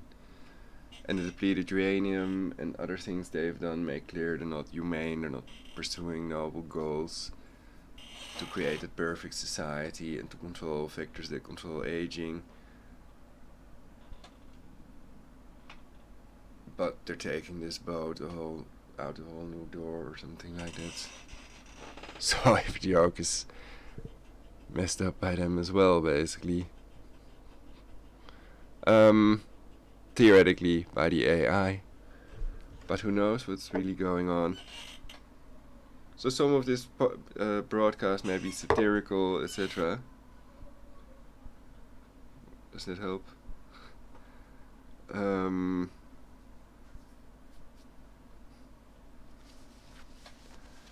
thinking about it.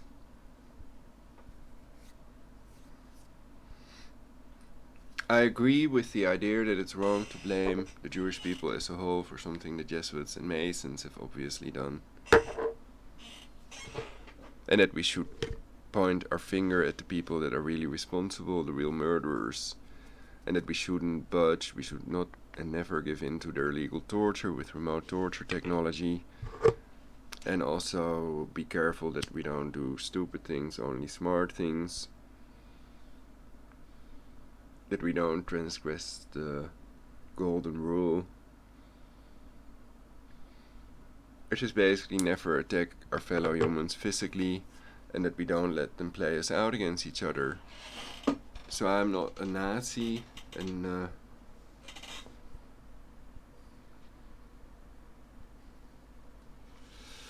I don't know if they see it as a negative thing if you hail someone nowadays, if that's seen as sick behavior somehow, or if it is, if it's still nice. So that the Church of Satan was founded by Jews under LaVey doesn't mean that I blame the Jewish people as a whole of this or think that they are satanic. I know there are no entities in reality, so people were misprogrammed during their youth. And I think this has a healing effect that we can talk about these things. Never again World War, never again Auschwitz. I agree with never again putting people in concentration camps. So I would also find it wrong if it would happen to non-Jews or to any other group of people. And I would also find it wrong if it would happen to the Jewish people. So I hate it when innocent Jewish people get hurt instead of guilty goyim, serial killers, etc. Guilty non-Jewish people, I mean. And I've checked out the word goy, and I cannot find any translation that says that it means cattle, so it means nations and many other things, but not cattle for as far as I know.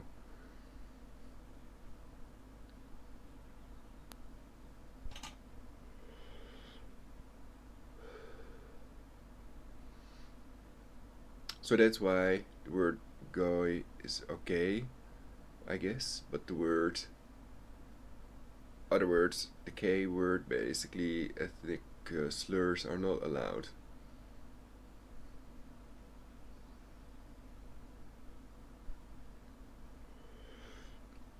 So I'm not going into ethnic slurs now, or should I perhaps?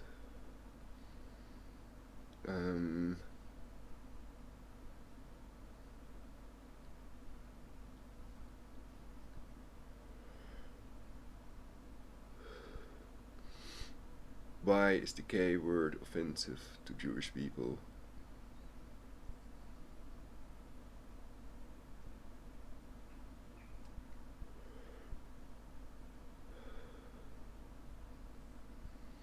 Well, that's for another broadcast. We're now studying the, in some countries, illegal Nazi salute, so watch out with that one.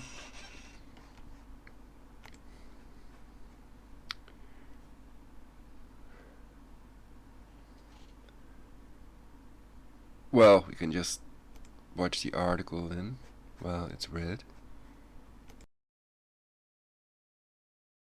Stands behind Hitler, placing money in his hand, suggesting backhand donations. The caption is, "The meaning of the Hitler salute and millions stand behind me."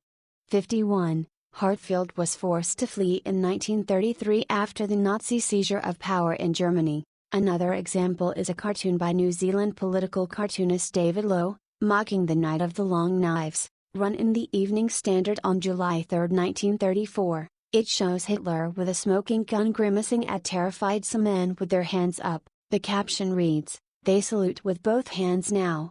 52. When Achille Starace proposed that Italians should write Evviva il Duce in letters, Mussolini wrote an editorial in Il Popolo d'Italia mocking the idea.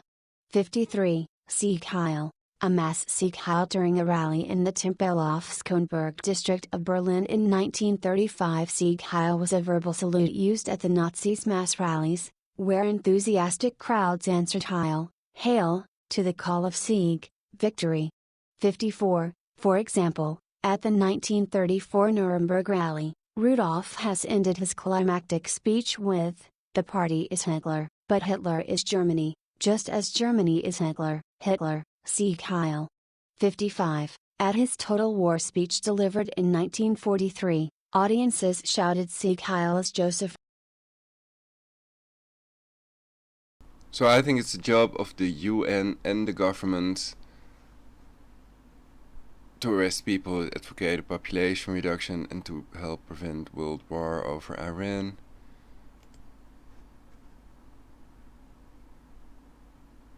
And calculate in that it may be their plan and that possibly they're extorted with remote torture technology, etc.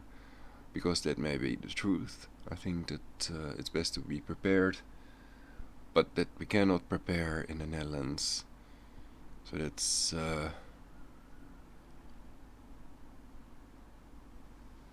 nagging, basically, that people cannot prepare safely because the dikes would break and the Netherlands would be flooded.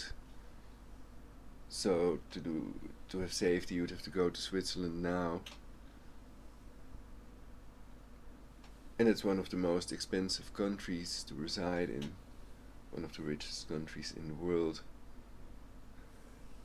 And I guess it has to do with the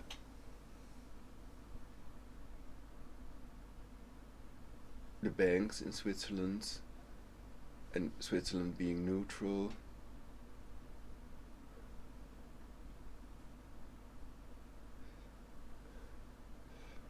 So Switzerland might be used for tax evasion, in theory. And perhaps they can also use that to extort people. Goebbels solicited from them a kind of plebiscitary yacht to total war. 56. Ja means yes in German. On March 11, 1945, less than 2 months before the capitulation of Nazi Germany, a memorial for the dead of the war was held in Marktschellenberg, a small town. So I have no idea if it's true that people can put their money in the bank in Switzerland without questions asked under any name or under their own name, with the guarantee that it won't be reported to their government.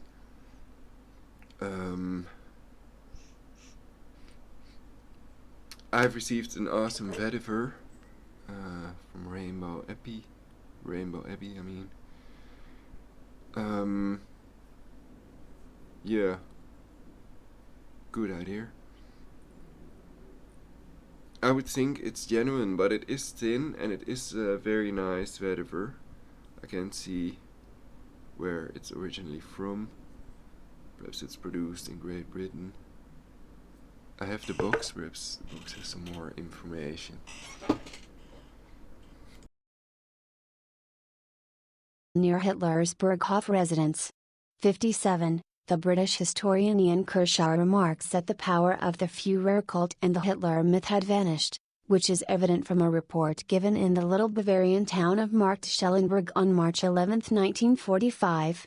When the leader of the Wehrmacht unit at the end of his speech called for a Sieg Heil for the Führer, it was returned neither by the Wehrmacht present, nor by the Volkssturm, nor by the spectators of the civilian population who had turned up. This silence of the masses probably reflects better than anything else the attitudes of the population. 57. The Swing Kids, German, 𝙲𝙾𝙽𝚃𝚃, were a group of middle-class teenagers who consciously separated themselves from Nazism and its culture, greeting each other with Swing Heil, and addressing one another as Old Hot Boy. 58. This playful behavior was dangerous for participants in the subculture. On January 2,